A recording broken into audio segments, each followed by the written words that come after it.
it seems like in modern society, especially like the last 5 years, Buds has gotten so much publicity.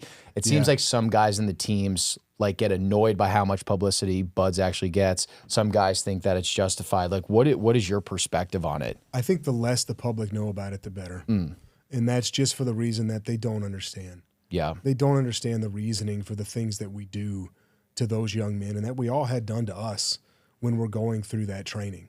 Some people would look at it and be aghast at the conditions that we put those young men through.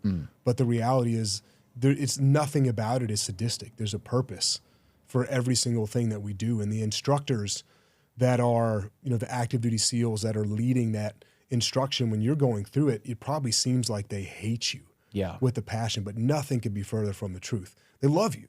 They just want you to get the right people in the community. So they're screening the people out that don't belong there.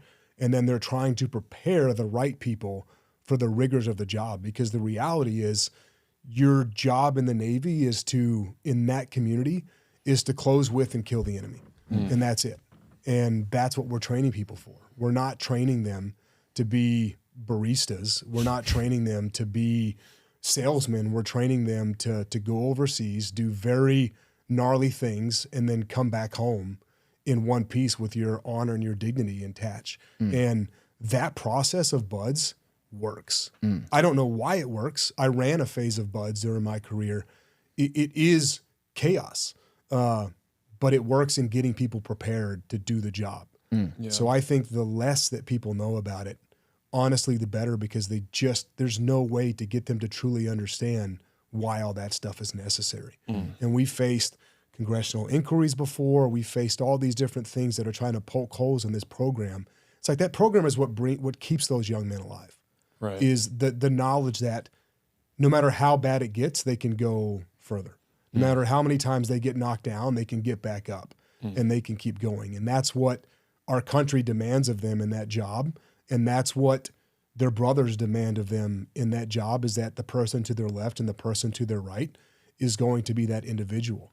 And the common thing that links everyone together is that pipeline. And the less that people know about it, I think the better that it is. There's nothing brutal that happens to people in that pipeline. There's nothing sadistic that happens to people in that pipeline. It's tough. It's challenging. And like we just said, it's my fondest memories as an adult is going through that. But I don't think most people can understand that when they see what they're going through.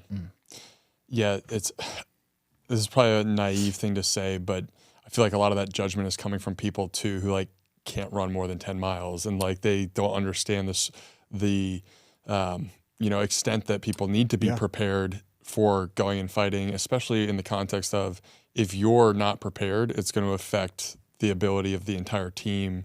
So I appreciate the context of that. It puts everybody's safety at risk, and it puts the mission at risk. And the reason that we get sent, the military in general gets sent overseas, is there's some strategic objective that we're supposed to accomplish. Right, wrong, good decisions, bad decisions by politicians, remove all that. The people on the ground are over there because they're being told to go over there. And the training that we give people is what keeps people alive. That's it. And that training starts at Buds for us.